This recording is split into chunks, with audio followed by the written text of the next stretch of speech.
Easterling, and I'm going to talk about vital signs. So when you visit your primary care facility, what do? They check your weight, your temperature, your pulse, your blood pressure, they look at your ears, and they ask you about your pain. What do each of these mean? They're all indicators of a person's well-being. If there are any changes in this, it could mean a health issue. Vital signs are measurements of the body's function that include temperature, respiration, heart rate, blood pressure, and pain. This is by Kukin, What is Normal Evaluating Vital Signs. Why is it important to get your vital signs checked? And why is it important to know what those results mean? For this presentation, I'm going to focus on young adults to middle adulthood. So for temperature, your normal range for an adult is 96.4 to 99.5 degrees Fahrenheit. For your respirations, 12 to 20 breaths per minute. For your blood pressure, it's 120 over 80. And for your pulse, it's 60 to 100 beats per minute. Why should they be monitored so frequently? According to Taylor Fundamental of Nursing, the health status of a person is reflected in these indications of body functions, regulated through homeostatic mechanisms and falling within certain normal ranges.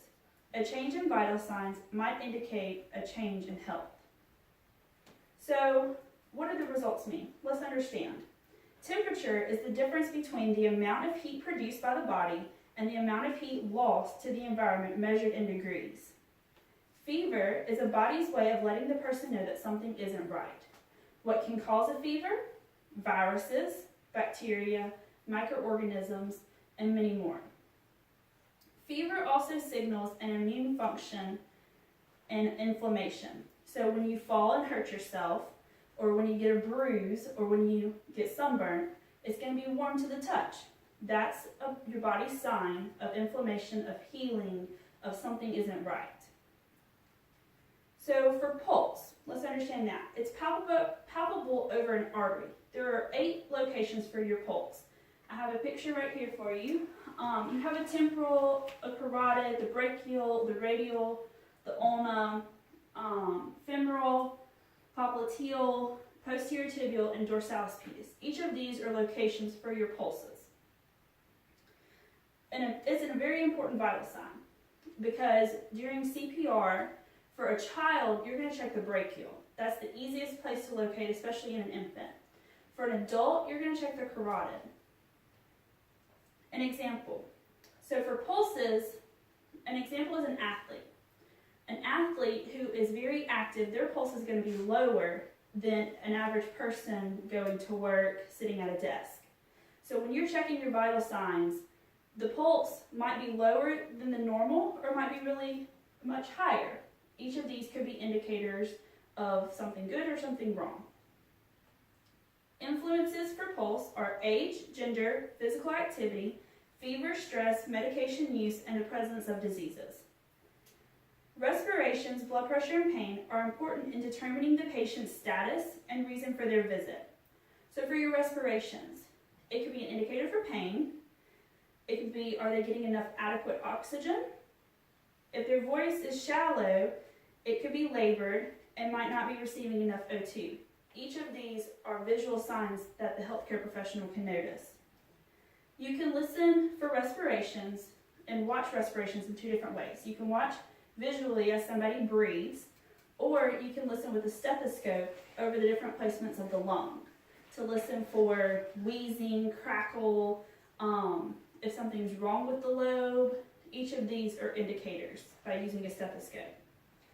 Your blood pressure it determines your cardiac output. You have a systolic and a diastolic. Systolic is the 120 that I named. Diastolic is the 80. Systolic is the highest pressure created during ventricular contraction. Diastolic is when the heart rests between beats during ventricular diastole, which means the pressure drops. In layman's term, once the blood pressure cuff is applied, so when you apply the blood pressure cuff, you're going to do it to the brachial artery. Once you do that, you're going to pump up the blood pressure cuff, usually to 140, 160, depending on the person, and then you're going to slowly let it out, listening with your stethoscope. The first number is going to be your systolic. The last number is going to be your diastolic, and that's how you get the 120/80. And the diastolic is the last beat you hear. Pain. Pain is our fifth vital sign. Pain is subjective to the person. The Joint Commission recommends for healthcare organizations to include teaching all patients to rate their pain using a pain rating scale. So you have the Wong faces, which is usually used for pediatric patients, or people who can't speak English very well or can't communicate with health professional very well. For an adult, 1 to 10 is usually used, and then some people will describe their pain. Pain is whatever the experiencing person says it is, existing whenever he or she says it does. It's very subjective. Do you know how to accurately take your own vital signs? Or do you know how to take those of ones that you love? Temperature can be located in 5 different places. You have your tympanic, which is your ear. You have your temporal, which is your forehead. Oral, which is mouth. Axillary, which is armpit. And you have rectal, which is the most accurate core temperature. Pulse can be found in 8 locations, like I said earlier. And your blood pressure can be assessed in many of the different pulse locations, but is most commonly assessed in the brachial. Pain, as I already said, you use your faces or you use the 1 to 10 scale, or you let them describe their pain. So, as you have now discovered, vital signs are an essential part of everyday life. Today, people are fast-paced and always on the move. Learning how to take accurate vital signs and learning how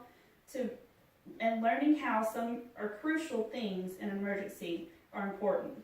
I profoundly hope that through the presentation, each of you know how to properly assess your blood pressure, your temperature, your pulse, your respirations, and how to ask somebody about their pain.